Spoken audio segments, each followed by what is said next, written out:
एका हाईटला होते एका हाईटला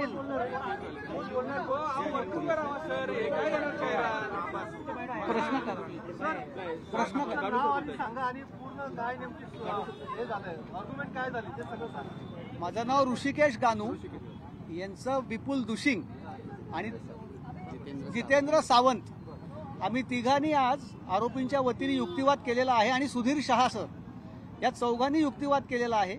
1 नंबरकडनं मी ऋषिकेश गानू आणि दुशिंग, सुधीर शहा सर डॉक्टर तावडे सरांकडनं होते. युक्तिवादाचे प्रमुख मुद्दे असे होते की जी कलमं लावलेली आहेत ती प्रामुख्याने लागू होतात का नाही याच्यावर युक्तिवाद झाला. 467 कलमांच्या विशेषत्व करून झाला की व्हॅल्युएबल सिक्युरिटी म्हणायची का नाही याबद्दल युक्तिवाद झाला. याबाबत शहा सर आणि सावंत सरांनी काही दाखले दिलेले आहेत, काही न्याय निर्णय दिलेले आहेत, त्याच्यावर युक्तिवाद झाला. नंतर आरोपी नंबर 1 आम्ही असा युक्तिवाद केला की जी काही कारणं पोलीस कस्टडीसाठी दिलेली आहेत त्याच्यासाठी प्रत्यक्ष गरज आरोपीची नाही, त्यामुळे कस्टडी देऊ नये असा युक्तिवाद आम्ही केला. सर हिंदी में बता दीजिए क्या आर्ग्यूमेंट्स आपने ये जो आरोपियों को जब प्रोड्यूस किया गया क्राइम ब्रांच द्वारा? एक तो जो धाराएं लगाई है भारतीय दंड विधान के तहत, कौन सी धारा लगाई होगी? 210, 201, 213, 214 और 467 की धाराएं लगाई है. ये धाराएं ये गुनाह में लगती नहीं है और इसीलिए जो भारतीय सर्वोच्च न्यायालय के न्याय निर्णय है, बम्बई उच्चतम न्यायालय के निर्णय है, इसके ऊपर बहस की गई कि ये कलम लगते हैं या नहीं, इसके ऊपर आर्गुमेंट हुए. दूसरी बात ये हुई कि जो आर्गुमेंट्स कस्टडी के लिए हुए उसके लिए जो सीसीटीवी, मोबाइल, रजिस्टर्स, इसके लिए ये अक्यूज की कस्टडी की रिक्वायरमेंट नहीं है. अक्यूज पे एलिगेशंस क्या किया गया है आयोग के द्वारा? एलिगेशंस क्या किया गया है पुलिस के द्वारा इन्वेस्टिगेशन कर रहे हैं? नहीं कि सैंपल्स का एक एलिगेशन है. दूसरा यही है कि ये जो हॉस्पिटल्स में सैंपल दिए गए हैं इसके ऊपर तहकीकात जारी है. सर आपने क्या फिर अपने डिफेंस में कहा? नहीं, हमने मेरिट पे आर्ग्यूमेंट्स नहीं किया, सिर्फ कस्टोडियल इंट्रोगेशन पे आर्ग्यू किया है. कोर्ट ने फिर कहा अभी ऑर्डर 30 तारीख तक पीसीआर दिया है. 30 तारीख तक पीसीआर. मेरिट पे टच नहीं कर सकते क्योंकि अभी कस्टडी देना है या नहीं यही पॉइंट है. सर आप बोलिए. सावंत सर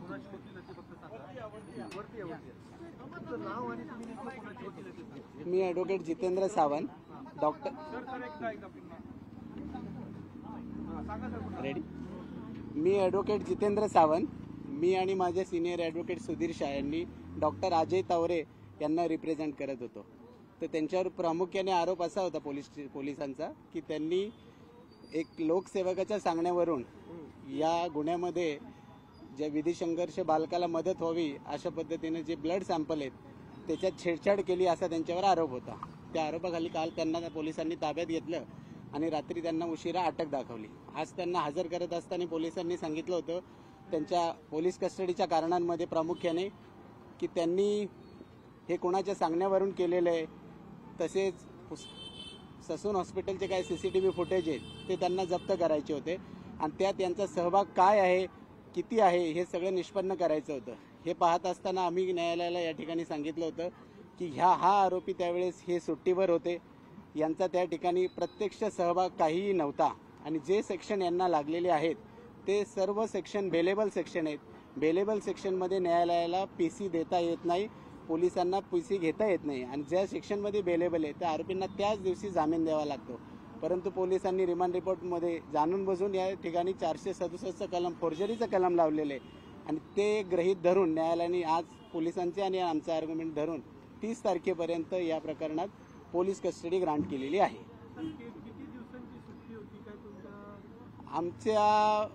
आमच्या क्लायंटचं असं म्हणणं आहे की ते 20 दिवसापासून सुट्टीवर होते, त्यामुळे त्यांचं ह्या प्रकरणाशी किंवा त्यावेळी ह्या गुन्हा घडला त्यावेळी हे त्या न्यायालयाच्या परिसरात हजर नव्हते असं आमचं सुरुवातीपासून तसं पोलिसांना आम्ही सांगितलेलं आहे. आता हा सगळा तपासाचा भाग आहे, हा पुढे तपास होत राहील.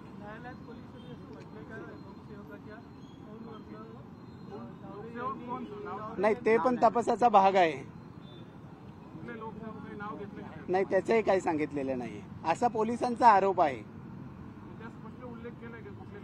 नाही, असा काही उल्लेख नाहीये. पोलिसांनी काय आरोप केलेला आहे लोकसेवकाबद्दल तो जरा सांगा. नाही, तसं पोलिसांनी इन जनरल स्टेटमेंट केलं की यांनी सांगितल्यावरून असं हे याच्यात बदल करण्यास भाग पडले म्हणून यांना अटक केलेली.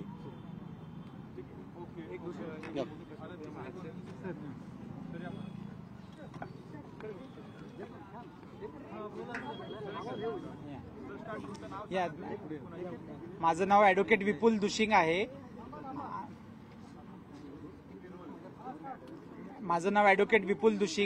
आम्ही आज ससूनचे तत्कालीन सीएमओ जे होते ड्युटीवरती त्यांच्यासाठी आम्ही अपियर झालो आज कोर्टामध्ये. त्यांच्यावरती पोलिसांचा थोडक्यात आरोप असा आहे की त्यांनी सॅम्पल्स बदलले होते आणि त्यासाठी त्यांना अरेस्ट केलेली आहे. जर आजच्या आमचे आर्ग्युमेंट त्यांच्या बचावामध्ये आम्ही अशी आर्ग्युमेंट केलेली होती की त्यांची जी काही ड्युटी होती ती त्यांनी ड्युटी पार पाडलेली आहे.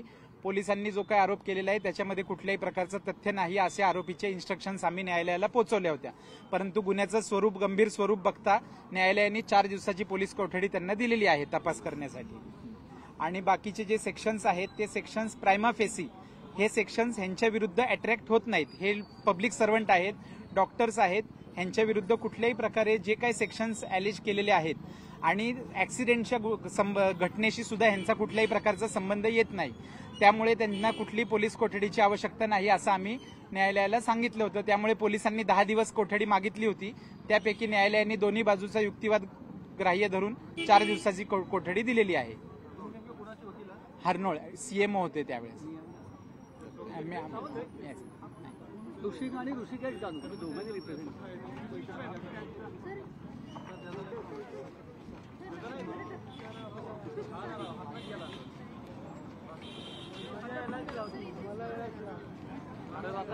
करत होता तसा काढतो इथं.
पटकन घे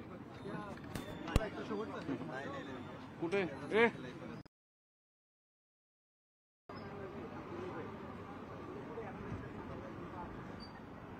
नमस्कार मंडळी, आज आपण पुन्हा लाईव्ह आलेलो आहेत कारण अर्थातच ह्या सगळ्या कल्याणीनगर हिट अँड रन केसचा अपडेट देण्यासाठी आणि तेही कोर्टासमोरून पुणे जिल्हा कोर्टासमोरून. कारण आज ज्या डॉक्टरांनी ससूनमधल्या डॉक्टरांनी ब्लड सॅम्पलच बदलून टाकलं, ते हिट अँड रन मधला अल्पवयीन आरोपी जो आहे त्याचं ब्लड सॅम्पलच बदलून टाकलं. त्यांना आज पुणे पोलिसांनी इथं कोर्टात हजर केलं होतं आणि त्यांना आज मेहरबान न्यायालयाने 30 तारखेपर्यंत म्हणजे 4 दिवसांची पोलीस कोठडी दिली. ही आत्ताची सर्वात महत्वाची अपडेट आहे. आणि या केसमध्ये आणखीन एक सर्वात महत्वाचं म्हणजे ह्या सगळ्या केसचा गुंता कसा वाढत चाललाय बघा. मी एकदा प्रेक्षकांना पुन्हा एकदा याचं एक रिवाईज करून देतो. पहिली गोष्ट, ही घटना घडली रविवारी पहाटे कल्याणीनगर भागात पबमधून बाहेर पडल्यानंतर मुलांनी गाडी बाहेर काढली आणि हे दारूच्या नशेत 2 मुलांना उडवलं. दोघांचा जागीच जीव गेला. ते IT इंजिनियर्स होते MP UPतले. नंतर ही सगळी केस रफादफा करण्यासाठी या मुलाच्या बापानं इकडे तिकडे फोनाफोनी करून त्याला जामीन मिळवून दिला बाल हक्क न्यायालयातनं, आणि शिक्षा काय दिली तर निबंध लिहिण्याची आणि वाहतुकीचं नियमन केलं. त्यावरनं पुणेकरच नाही तर अख्ख्या महाराष्ट्रात प्रचंड संतापाची लाट उसळली, कारण हे अगरवाल कुटुंब प्रचंड मत्सवाल आहे, पैशाचा त्यांना माज आहे, आणि म्हणूनच सगळं पुणेकरांमध्ये एकदम संतप्त प्रतिक्रिया उमटल्या. मग पोलीस ऍक्शन मोडमध्ये आले. पुन्हा एकदा कोर्टात रिवाईज अर्ज केला गेला आणि त्याला रिमांड होममध्ये पाठवलं गेलं. मीनव्हाईल हा जो मुलाचा वडील आहे विशाल रागलावर, त्यालाही ज्युव्हेनाइल ऍक्टमध्ये अटक केली, त्याचाही PCR घेतला आणि तो आता येरवड्यात आहे. नंतर पुन्हा ह्या विशाल अग्रवालचे वडील सुरेंद्र अग्रवाल यांनाही चौकशीला बोलवलं सलग 3-4 दिवस, आणि नंतर त्यांनाही अटक केली. त्यांच्यावर ठपका असा ठेवण्यात गेला की त्यांनी ही केस सगळी ऍक्सिडेंट झाल्यानंतर ड्रायव्हरला डांबून ठेवलं 2 दिवस आपल्या बंगल्यामध्ये, आणि त्याला कुठेही बाहेर पडू दिलं नाही, आणि त्याला असा दबाव आणला की तू ही केस तुझ्या अंगावर घे, तुला बक्षीस देऊ. त्याच्यामुळे तो एक गुन्हा दाखल झाला. सुरेंद्र अग्रवाल त्यात आरोपी म्हणून हा विशाल अग्रवालही आहे. त्यालाही कोर्टात प्रोड्यूस करून पुन्हा त्याचा PCR घेतला जाणार आहे दुसऱ्या केसमध्ये, जरी त्याला ज्युव्हेनाइल ऍक्टमध्ये MCR मिळाला असला तरी.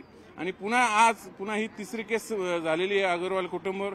ती म्हणजे ह्या ससूनमधील डॉक्टरांना लाच देऊन, पैसे देऊन हा रिपोर्टच बदलून टाकला, रिपोर्ट नाही सॅम्पलच बदलून टाकलं. हा सगळ्यात मोठा गंभीर गुन्हा आहे. आणि ते केलंय कोणतं? ससूनमधले डॉक्टर जे की रजेवर होते, डॉक्टर अजय तावरे. खरं तर अजय तावरेंचे अनेक किस्से आहेत, अनेक कारनामे आहेत. ते मी अगदी त्याला एक वेगळा एपिसोड द्यावा लागेल आपल्याला ते जर सांगायचं झालं तर. पण तुर्तास त्यांचा याच्यातला सहभाग आढळून आलेला. ते रजेवर असतानाही सांगितलं असं जातं की इथल्या स्थानिक लोकसेवकाचा त्यांना फोन आला म्हणून त्यांनी हे सगळं केलं. त्या बदल्यात त्यांनी पैसे घेतले. ते पैसे पोलिसांना रिकव्हर करायचे. आणि तिथला जो CMO होता त्यावेळेस ऑन ड्युटी डॉक्टर श्रीहरी हररोळ यांनाही या केसमध्ये अटक केलं. आणि त्यांचा शिपाई ससूनमधला घटकांबळे अतुल घटकांबळे याला ज्यांनी पैशाची ने-आण केली, बिल्डरकडून ह्या डॉक्टरांना आणून दिले, असे 3 आरोपी आज कोर्टात हजर केले होते. या तिघांवरही दोन्ही बाजूने आर्ग्युमेंट झाले, सरकारी पक्ष आणि आरोपीच्या वकिलांकडनं. आरोपीच्या वकिलांनी दावा केला की ही सगळी कलम बेलेबल आहेत, पण कोर्टाने मेहरबान कोर्टाने हे जे सरकारी पक्षाचे वकील आहेत त्यांची बाजू ऐकून घेतली. त्यात त्यांनी स्पष्टपणे सांगितलं की यांनी सॅम्पलच बदलून टाकलेलं आहे. म्हणजे जे मूळ सॅम्पल होतं अल्पवयीन आरोपीचं तेच कचऱ्यात फेकून दिलं, म्हणजे डस्टबिनमध्ये, आणि भलत्याच माणसाचं सॅम्पल तिथं करून त्याचा रिपोर्ट अल्कोहोल निगेटिव्ह असा दाखवला. हे सगळ्यात मोठा आरोप यांच्यावर होता. म्हणजे कॉन्स्पिरसी केली, पैसे घेऊन, आर्थिक देवाणघेवाण ज्याला म्हणतात. त्यांनी नेमके किती पैसे घेतले हा आकडा अजून पोलिसांनी ऑन रेकॉर्ड सांगितलेला नाही. कुणी म्हणते 3 लाख, कुणी म्हणते 3.5 लाख, पण निश्चितच आकडा वाढू शकतो, कदाचित टोकन अमाऊंटही असू शकते. म्हणूनच ही सगळी जी केस आहे आणखीन गुंतागुंतीची होत चालली. आणि मीनव्हाईल हे सगळ्या ह्याच्यात असं असताना मध्यंतरी आमदार सुनील टेंगरे यांनी खुलासाही केला की माझा काही संबंध नाही, मी एक लोकसेवक लोकप्रतिनिधी म्हणून तिथे गेलो होतो अपघातस्थळी, आणि नंतर फक्त 10-15 मिनिटं पोलीस स्टेशनला गेलो आणि केसचं सिरियसनेस लक्षात आलं, मी तिथून निघून गेलो. पण त्याच आमदार सुनील टिंगरेंनी ह्या डॉक्टर अजय तावरे यांच्यासाठी शिफारस पत्र मंत्र्यांकडे डॉक्टर नाही ते हसन मुश्रीफ यांना, जे मंत्री आहेत वैद्यकीय शिक्षण विभागाचे, त्यांना शिफारस पत्र लिहिलं की हा ससूनचा चार्ज डॉक्टर अजय तावरे यांच्याकडे द्यावं. त्यामुळं ह्या केसमध्ये आता हे तावरे, डॉक्टर श्रीहरी, हे शिपाई, हे तिन्ही ऑलरेडी अटक तर झालेच आहेत. पण आता हे जे आमदार आहेत तिकडे वडगाव शिरेचे सुनील टिंगरे यांच्या भोवतीचं संशय धुकं आणखीन गडद होत चाललेलं आहे. त्याच्यामुळे शंका अशी उपस्थित केली, जे शिफारस पत्र देऊ शकतात अजय तावरेंसाठी ते त्यांना फोन करणार नाही कशावरनं हे ब्लड सॅम्पल बदलण्यासाठी. म्हणूनच जर पोलीस तपासात पोलिसांनी जर उद्या पुढे जाऊन ह्या सुनील टिंगरेंची चौकशी केली नाही तर आश्चर्य वाटू देऊ नका. आणखीन ह्या प्रकरणात धक्कादायक वळण येऊ शकतात, आणखीन मोठ्या अटका होऊ शकतात. अर्थात सरकार काय ठरवेल, कारण शेवटी सुनील टिंगरे किती नाही म्हणलं तरी महायुतीचे आमदार आहेत, सत्तेतले आमदार आहेत, अजित पवारांचे एकदम खास निकटवर्ती आमदार आहेत. त्यामुळं तेवढी मोठी स्टेप्स शासन घेणार का, आणि त्यांच्यावर कारवाई करायची झाली, जरी त्यांना समन जरी पाठवायचं झालं तर विधानसभा अध्यक्ष किंवा आणखीन त्यांच्यावर कारवाई करायची झाली अटकेची तर विधानसभा अध्यक्ष यांची परवानगी घ्यावी लागते, राज्यपालांची परवानगी घ्यावी लागते. या सगळ्या गोष्टी हे सगळ्यात पुढे जाणार का, पुणे पोलीस याच्यात कठोर होणार का? आता अर्थात मुख्यमंत्री आणि देवेंद्र फडणवीस स्वतःच येऊन गेले या सगळ्या केसमध्ये, म्हणले आम्ही कुणालाही स्पेअर करणार नाही. त्यामुळे जर भविष्यात पुढे जाऊन सुनील टिंगरेंची पुणे पोलीस क्राईम ब्रांच चौकशी करणार का हेच पाहायचं. हेच या प्रकरणाचं सगळ्यात मोठं पुढचं अपडेट असणार आहे. अर्थात या संदर्भात आम्ही आमदार सुनील टिंगरे यांना फोन करून या संदर्भात त्यांची प्रतिक्रिया जाणून घेण्याचा प्रयत्न केला, पण त्यांनी काही फोन उचललेला नाही. किंवा आजच्या मुंबईतले जे आमदारांची बैठक होती अजितदादा गटाची राष्ट्रवादीची, त्यालाही ते अनुपस्थित असल्याची माहिती मिळते. त्यामुळं या प्रकरणात पुढे काय काय अपडेट होतंय, या तिघांना तर पीसी मिळाली आणि पुन्हा विशाल अग्रवाल जो आता एमसीआर मध्ये आहे ऑलरेडी, मुलाचा बाप, त्याला पुन्हा या दोन्ही केस जे एक्सपाउंडिंग आहे ड्रायव्हरचं डांबून ठेवणं त्यांच्या बंगल्यात आणि दुसरं हे सॅम्पल बदलणं, ह्या दोन्ही याच्यात ते आरोपी असणार आहेत. त्यामुळे दोन्ही याच्यात पुन्हा आता जर त्यांना जीवनाय केसमध्ये एमसीआर मिळालं असलं तर दोन्ही केसमध्ये पोलीस त्यांचा पीसीआर घेणार. आजच कोर्टात त्यांनी प्रोड्यूस वॉरंट जमा करून परवानगी मागितली, कोर्टाने दिली आणि उद्या कदाचित विशाल अग्रवालना पुन्हा या कोर्टात हजर केलं जाऊ शकतं. उद्याही पुन्हा सुरेंद्र अग्रवाल यांची पीसी संपते, त्यांनाही हजर केलं जाऊ शकतं. म्हणजे रोजचे ह्या जे अग्रवाल फॅमिलीचे जे हिट अँड रन केसच्या प्रकरण गुंतागुंती आणखीन वाढत जाताना दिसतंय. पोलीस जसजसं तपास करतायत तसं आणखीन नवनवीन घोटाळे समोर येतात, तसं आणखीन नवनवीन गुन्हे दाखल होताना येत आहेत. म्हणजे सुरुवातीला 1 गुन्हा, नंतर 2, 3, आतापर्यंत 3 गुन्हे दाखल झालेले आहेत आणि सगळे तपास आता क्राईम ब्रांचकडे गेलेले आहेत. त्यामुळं पुणे पोलीस कुठेही या केसमध्ये हयगय करणार नाही असं आश्वासनच मुख्यमंत्र्यांनी दिले, देवेंद्र फडणवीसांनी दिले. अजित पवारही म्हणतात आम्ही सीपीना त्या सूचना दिल्यात. त्यामुळे आता पुढे पुणे पोलीस आणखीन कुठला मोठा मासा गळाला लावतात हे केसमध्ये, हेच पाहणं मोठं उत्सुक्याचं असणार आहे. पुणेकर वाट बघतायत. जर खरंच समजा तसं असेल, आमदारांचा या केसमध्ये सहभाग असेल, तर पोलीस त्यांच्यावर कारवाई करणार का किंवा त्यांना चौकशीला तरी समज बजून बोलावणार का, हेच पाहायचं. पाहूया यासंबंधी जे काय अपडेट आहेत. आम्ही असेच कोर्टाबाहेरून आणि तिकडे सीपी आयुक्त कार्यालयातून, येरवडा पोलीस जिथे जिथे हॅपनिंग होतील तिथनं सातत्याने तुम्हाला देत राहू. पण तुर्तास हे आजच्या पुरतं एवढंच. आजचं पुन्हा एकदा रिपीट करतो प्रेक्षकांसाठी जे उशिरा आलेले आहेत की आज या केसमध्ये ससूनचे 2 डॉक्टर अजय तावरे, डॉक्टर श्रीहरी हरनोळ यांना 4 दिवस आणि त्यांचा शिपाई ससूनमधला अतुल घटकांबळे यांना 4 दिवसाची पोलीस कोठडी मिळालेली. यांच्यावर आरोप हा आहे की त्यांनी जो ब्लड सॅम्पल आहे अल्पवयीन आरोपीचं, जे अल्कोहोल त्याच्यात मिळू शकलं असतं, अल्कोहोलचा अंश, तेच डस्टबिनमध्ये फेकून दिलं आणि भलतंच सॅम्पल तिथं दिलं आणि तो रिपोर्ट निगेटिव्ह आहे मुलाचा अल्कोहोलचा, असं दाखवण्याचा प्रयत्न करा. आणि ते पोलीस तपासात सगळं समोर आले. ते कसं तर पोलिसांनी त्या दिवशी संशय आल्यावरती 11 वाजता रिपोर्ट निगेटिव्ह कसा येतो म्हणून पोलिसांनी त्या मुलाचं दुसरं सॅम्पल घेऊन ते औंधच्या फॉरेन्सिक लॅबला पाठवलं आणि त्याची डीएनए टेस्ट केली आणि हे दोन्हीचं मॅच केलं तर हे जे सॅम्पलचं डीएनए आणि त्या सॅम्पलचं कुठेही मिळतं जुळतं जुळून आले नाही. म्हणूनच थोडक्यात हे डॉक्टरांनी सॅम्पलच बदलल्याचं लक्षात आलं. म्हणूनच आज त्यांच्यावर कारवाई झाली, त्यांना अटक करण्यात आलेली. पुढे तपास आणखीन, कारण 4 दिवसाची पोलीस कोठडी. बघूया आणखीन नवीन काय काय खुलासे होतात. पुणे पोलीस आणखीन कुणाला या सर्व चौकशीला बोलवतात आणि अटक करतात तेच पाहायचं. Video journalist Ganesh Kadam, Chandrakant Phunde, news 18 Lokmat, Pune. काहीतरी घेतो अजून ते काय अरे नाही, ते एक